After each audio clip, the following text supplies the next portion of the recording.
ദില്ലി ദാലിയുടെ മറ്റൊരു ലക്കം പോഡ്കാസ്റ്റിലേക്ക് സ്വാഗതം. ഞാൻ എസ് ഗോപാലകൃഷ്ണൻ. ഇന്ന് 2025 ഫെബ്രുവരി 12 തീയതിയാണ്. 1982 ഫെബ്രുവരി 12 തീയതി, അതായത് ഇന്നേ ദിവസം ആണ് വി.ടി. ഭട്ടതിരിപ്പാട് അന്തരിച്ചത്. വിവിധങ്ങളായ ഇരുട്ടുകളിൽ ആണ്ടിരുന്ന കേരള സമൂഹത്തെ വെളിച്ചത്തിലേക്ക് നയിച്ച മഹാന്മാരിലും മഹതികളിലും പ്രമുഖനായിരുന്ന വി.ടി. ഭട്ടതിരിപ്പാടിന് ആദരാഞ്ജലി അർപ്പിച്ചുകൊണ്ട് അദ്ദേഹം എഴുതിയ സത്യമെന്നത് ഇവിടെ മനുഷ്യനാകുന്നു എന്ന ലേഖനത്തിൻ്റെ പോഡ്കാസ്റ്റ് രൂപം ഇന്ന് ദില്ലി ദാലിയിൽ അവതരിപ്പിക്കുകയാണ്. പോഡ്കാസ്റ്റിലേക്ക് കടക്കുന്നതിന് മുൻപ് ഞാൻ പതിവായി നടത്തുന്ന അഭ്യർത്ഥന നിങ്ങളുടെ മുന്നിൽ ഒന്നുകൂടി വയ്ക്കുകയാണ്. ദില്ലി ദാലി എന്ന ഈ പോഡ്കാസ്റ്റ് നിങ്ങൾ ഇതുവരെ സബ്സ്ക്രൈബ് ചെയ്തിട്ടില്ല എങ്കിൽ സബ്സ്ക്രൈബ് ചെയ്ത് ഈ സാംസ്കാരിക സംരംഭത്തെ വിജയിപ്പിക്കണമെന്ന് ഞാൻ വിനീതമായി ഒരിക്കൽ കൂടി അഭ്യർത്ഥിക്കുകയാണ്. വി.ടി. ഭട്ടതിരിപ്പാടിൻ്റെ ചരമദിനമായ ഫെബ്രുവരി 12 തീയതി അദ്ദേഹത്തിന് ആദരാഞ്ജലി അർപ്പിച്ചുകൊണ്ടുള്ള പോഡ്കാസ്റ്റിലേക്ക് നമ്മൾ കടക്കുകയാണ്. 1953 അദ്ദേഹം എഴുതിയ ലേഖനമാണ് സത്യമെന്നത് ഇവിടെ മനുഷ്യനാകുന്നു. മുഖശ്രീ വർദ്ധിക്കുന്നതിന് വേണ്ടി നാം മൂർച്ചയുള്ള ക്ഷൗരക്കത്തി ഉപയോഗിക്കുന്നു. എന്നാൽ ഇന്ന് പല രാഷ്ട്ര നേതാക്കളും മീശയോടൊപ്പം മൂക്കും ചെവിയും ചെത്തിക്കളയുന്നു. റഷ്യയും അമേരിക്കയും ഒരുപോലെ മനുഷ്യൻ്റെ സ്വതന്ത്ര ചിന്തയെ ഭയപ്പെടുന്നുവെന്നും ആ ഭയം വളർന്നു വരുന്നുവെന്നുമാണ് ഓരോ പ്രഭാത പതിപ്പുകളിലും നാം വായിക്കുന്നത്. ആഫ്രിക്കയിലാകട്ടെ തൊലിയുടെ നിറഭേദത്തെ ആധാരമാക്കിയാണ് മനുഷ്യനെ നായാടി പിടിച്ച് വെടിവെച്ച് കൊല്ലുന്നത്. സിലോണിലും അത്തരമൊരു പ്രവണതയുടെ ബീജാവാപമാണ് നാം കാണുന്നത്. തത്വശാസ്ത്രങ്ങളെക്കാൾ മനുഷ്യനാണ് പ്രധാനമെന്ന് ആദ്യത്തെ വിഭാഗവും തൊലിയുടെ വർണ്ണഭേദം രക്തത്തിനില്ല എന്ന് രണ്ടാമത്തെ വിഭാഗവും മറന്നുപോയിരിക്കുന്നു. ഞാൻ നേരത്തെ പറഞ്ഞതുപോലെ 1953 വി.ടി. എഴുതിയ ലേഖനമാണ് ഞാൻ വായിക്കുന്നത്. സത്യമെന്നത് ഇവിടെ മനുഷ്യനാകുന്നു.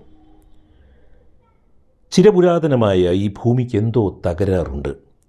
മനുഷ്യവർഗം സംസ്കാര പരിഷ്കാരങ്ങളിലൂടെ പ്രയാണം ചെയ്യാൻ തുടങ്ങിയത് എന്നാണെന്ന് തിട്ടമായി പറയാൻ ആർക്കും സാധിച്ചിട്ടില്ലെങ്കിലും പണ്ടൊരിക്കൽ കേവല വനേചരന്മാരായിരുന്നു എന്നതിൽ പക്ഷാന്തരമില്ല.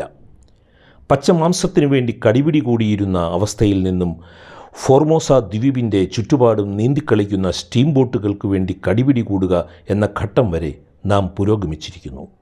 മറുഭാഗത്ത് വാത്മീകി മുതൽ മഹാത്മജി വരെയോ ഐൻസ്റ്റീൻ വരെയോ ഉള്ള ഒരു നേർത്ത ചരട് കാണാമെന്നത് വാസ്തവം തന്നെ. പക്ഷേ അത് സാർവത്രികമല്ല.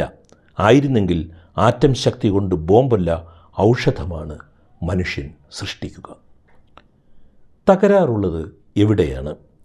എല്ലാ ഗുണവും കാഞ്ചനത്തെ ആശ്രയിക്കുന്നു എന്നൊരു ബോധം പരന്നു വശായിരിക്കുന്നു. ജീവിതത്തിൻ്റെ ചുക്കാൻ മനുഷ്യ മനസ്സിലെ മൂല്യങ്ങൾ അല്ലാതായി തീർന്നിരിക്കുന്നു. ആത്മീയവാദമാണ് അതിന് ഉത്തരവാദി എന്ന് ഒരു പക്ഷം, അല്ല ഭൗതികവാദമാണ് എന്നൊരു മറുപക്ഷവും. അവ രണ്ടും വാദങ്ങളാണെന്ന വാസ്തവം നാം ഓർക്കുന്നില്ല. വാദമെന്നാൽ പറച്ചിലാണ്. പറച്ചിൽ എപ്പോഴും സത്യമായി കൊള്ളണമെന്നില്ലല്ലോ. ആത്മീയവാദി ഭരിച്ചിരുന്ന കാലത്ത് ഈ കുഴപ്പമുണ്ടായിരുന്നില്ല. മനുഷ്യനെ ദ്രോഹിക്കുന്നത് ദൈവത്തിന് ഇഷ്ടമാവില്ല എന്നൊരു ഭയം അന്നുള്ളവരെ നിയന്ത്രിച്ചിരുന്നു. വേലി തന്നെ വിള തിന്നാൻ തുടങ്ങിയപ്പോൾ, ആത്മീയവാദി തന്നെ മനുഷ്യദ്രോഹത്തിൻ്റെ കുത്തക അവകാശിയായി തീർന്നപ്പോൾ സ്ഥിതി മാറി. ഭൗതികവാദി വന്നു. അയാളും പോയത് ആത്മീയവാദിയുടെ കിടപ്പുമുറിയിലേക്ക് തന്നെയാണ്. ചുരുക്കത്തിൽ വ്യക്തികളെ മതോന്മത്തരാക്കുന്ന ഒരു വസ്തുതയാണ് അധികാരം എന്ന് മനസ്സിലാക്കേണ്ടിയിരിക്കുന്നു. അതോടുകൂടി നമ്മുടെ മൂല്യബോധം വീണ്ടും മനുഷ്യനിലേക്ക് പറിച്ചു നടുകയും വേണ്ടിയിരിക്കുന്നു. ആത്മീയവാദവും ഭൗതികവാദവും മനുഷ്യനിൽ നിന്നുണ്ടായതാണ്. അതുകൊണ്ട് തന്നെ അവ രണ്ടിലും സത്യത്തിൻ്റെ അംശങ്ങളുണ്ടെന്ന് വന്നുകൂടുന്നു. പക്ഷേ രണ്ടും അപൂർണ സത്യങ്ങളാണ്.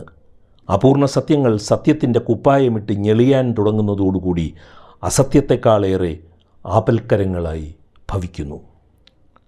സത്യമെന്നത് ഇവിടെ മനുഷ്യനാകുന്നു. സത്യമെന്നത് ഇവിടെ മനുഷ്യനാകുന്നു. അവന് ആത്മീയവും ഭൗതികവുമായ രണ്ട് ലോകങ്ങളിലും കൂടിയ നിലനിൽപ്പാണ് ഉള്ളത്. രണ്ടും സമപ്രധാനങ്ങളാണ്. അവ ഇണങ്ങിച്ചേരുമ്പോഴേ സുഖജീവിതത്തിന് വേർപായിക്കാവുന്ന വിധം പാകപ്പെടുന്നുള്ളൂ. മനുഷ്യൻ്റെ നിലനിൽപ്പിൻ്റെ നിദാനം അവൻ്റെ ആത്മീയ ഭൗതിക മൂല്യങ്ങളായതുകൊണ്ടാണ് അവയെക്കുറിച്ചുള്ള ബോധം എല്ലാവരുടേതുമായി തീരുമ്പോഴല്ലാതെ കുഴപ്പം അവസാനിക്കില്ലെന്ന് പറയേണ്ടി വരുന്നത്. അങ്ങനെയൊരു നല്ല കാലം വരുമോ എന്ന് കണ്ടു തന്നെ അറിയണം. അതിനുവേണ്ടി ആശിക്കുകയും പ്രയത്നിക്കുകയുമാണ് മനുഷ്യവർഗത്തിന് ചെയ്യാവുന്ന സത്കർമ്മം. അത്തരം പരിശ്രമത്തിൻ്റെ തുടക്കം സമുദായത്തിലെ എല്ലാ വ്യക്തികളെയും സ്വതന്ത്രരാക്കുക എന്നതത്രേ. ആ വാചകങ്ങൾ ഞാൻ ഒന്നുകൂടി വായിക്കുകയാണ്. മനുഷ്യൻ്റെ നിലനിൽപ്പിൻ്റെ നിദാനം അവൻ്റെ ആത്മീയ ഭൗതിക മൂല്യങ്ങളായതുകൊണ്ടാണ് അവയെക്കുറിച്ചുള്ള ബോധം എല്ലാവരുടേതുമായി തീരുമ്പോഴല്ലാതെ കുഴപ്പം അവസാനിക്കില്ലെന്ന് പറയേണ്ടി വരുന്നത്. അങ്ങനെയൊരു നല്ല കാലം വരുമോ എന്ന് കണ്ടു തന്നെ അറിയണം. അതിനുവേണ്ടി ആശിക്കുകയും പ്രയത്നിക്കുകയുമാണ് മനുഷ്യവർഗത്തിന് ചെയ്യാവുന്ന സൽക്കർമ്മം. അത്തരം പരിശ്രമത്തിൻ്റെ തുടക്കം സമുദായത്തിലെ എല്ലാ വ്യക്തികളെയും സ്വതന്ത്രരാക്കുക എന്നതത്രേ. എല്ലാ വ്യക്തികൾക്കും വേല ചെയ്യാനും ഭക്ഷിക്കാനും മാത്രമല്ല ചിന്തിക്കുവാനും പറയുവാനും പ്രവർത്തിക്കുവാനും അങ്ങനെ വളരുവാനും കൂടിയുള്ള അവസരം നൽകുന്ന ഒരു തുറന്ന ആകാശത്തെയാണ് സ്വാതന്ത്ര്യം എന്ന വാക്ക് കുറിക്കുന്നത്. 1953 വീട്ടി എഴുതിയ വാചകങ്ങളാണ്.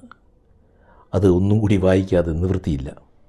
എല്ലാ വ്യക്തികൾക്കും വേല ചെയ്യാനും ഭക്ഷിക്കാനും മാത്രമല്ല ചിന്തിക്കുവാനും പറയുവാനും പ്രവർത്തിക്കുവാനും അങ്ങനെ വളരുവാനും കൂടിയുള്ള അവസരം നൽകുന്ന ഒരു തുറന്ന ആകാശത്തെയാണ് സ്വാതന്ത്ര്യം എന്ന വാക്ക് കുറിക്കുന്നത്.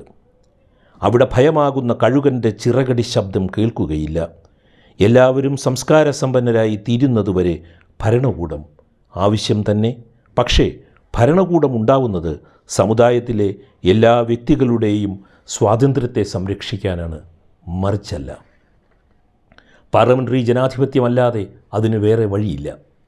അധികാരം കേന്ദ്രീകൃതമാകുമ്പോൾ വ്യക്തികളുടെ സുഖം ഹനിക്കപ്പെട്ടേ കഴിയൂ എന്നൊരു നിയമമൊന്നുമില്ലെന്നത് വാസ്തവം തന്നെ. രാജകീയ ഭരണം പലപ്പോഴും നല്ലതായിരുന്നിട്ടുണ്ട്. പക്ഷേ അധികാരവാഞ്ച എന്ന രോഗബീജം മനുഷ്യനിൽ നിലനിൽക്കുന്നിടത്തോളം കാലം ഒരാളുടെ തല മറ്റൊരാളുടെ കയ്യിൽ ഏൽപ്പിക്കുക എന്നർത്ഥമായ ഏകാധിപത്യം സ്വീകാര്യമല്ല. ബഹുഭൂരിപക്ഷത്തെ വളരെ വർഷത്തോളം അമർത്തി ഭരിക്കാവുന്ന വിധം മാരകങ്ങളായ ആയുധങ്ങൾ ഇക്കാലത്ത് മനുഷ്യൻ്റെ കയ്യിൽ ഉണ്ടെന്ന് നാം മറന്നുകൂടാ.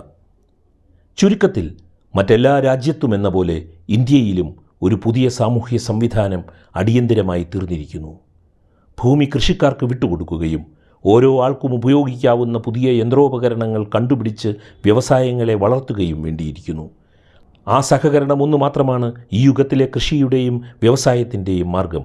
ഉൽപ്പാദിപ്പിക്കാത്ത ഉപഭോക്താവും ഉപഭുജിക്കാത്ത ഉൽപ്പാദകനും ഇല്ലാതാവുക തന്നെ വേണം. ലഘുജീവിതമല്ല, കൂടുതൽ ഒഴിവു സമയം തന്നെയാവണം നമ്മുടെ ലക്ഷ്യം. ആ സമയം കലാപ്രവർത്തനങ്ങളിലും വ്യായാമോത്സവങ്ങളിലും ചെലവഴിക്കുന്ന പക്ഷം നമ്മുടെ സംസ്കാരം വളരുക തന്നെയാണ് ചെയ്യുക.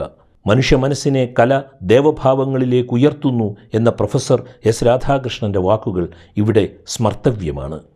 ഈ ദേവഭാവത്തിൻ്റെ അഭാവം തന്നെയാണ് ഇന്ന് ലോകത്തിൻ്റെ മുഴുവൻ തലവേദനയ്ക്കും ഹേതുവായിട്ടുള്ളതും. ഈശ്വരനിലേക്ക് മടങ്ങുക എന്നതല്ല വാദം, ഓരോ മനുഷ്യനും തന്നിലുള്ള ഈശ്വരത്വത്തെ കണ്ടറിയുക എന്നതാണ്. ആ ലക്ഷ്യത്തിലേക്ക് കുറുക്കുവഴികൾ ഇല്ല. 1953 VT ഭട്ടതിരിപ്പാട് എഴുതിയ സത്യമെന്നത് ഇവിടെ മനുഷ്യനാകുന്നു എന്ന ലേഖനത്തിൻ്റെ പോഡ്കാസ്റ്റ് രൂപമാണ് നിങ്ങൾ ദില്ലി ദാലിയിൽ കേട്ടത്. VT ഭട്ടതിരിപ്പാടിൻ്റെ ചരമദിനമായ ഫെബ്രുവരി 12 പോഡ്കാസ്റ്റാണിത്. 1982 ഫെബ്രുവരി 12 അദ്ദേഹം അന്തരിച്ചത്. മഹാനായ VT ഭട്ടതിരിപ്പാടിൻ്റെ ആദരാഞ്ജലി പോഡ്കാസ്റ്റ് ഇവിടെ സമാപിക്കുകയാണ്. ദില്ലി ദാലി കേട്ട സുമനസ്സുകൾക്ക് നന്ദി. സ്നേഹപൂർവ്വം, എസ് ഗോപാലകൃഷ്ണൻ.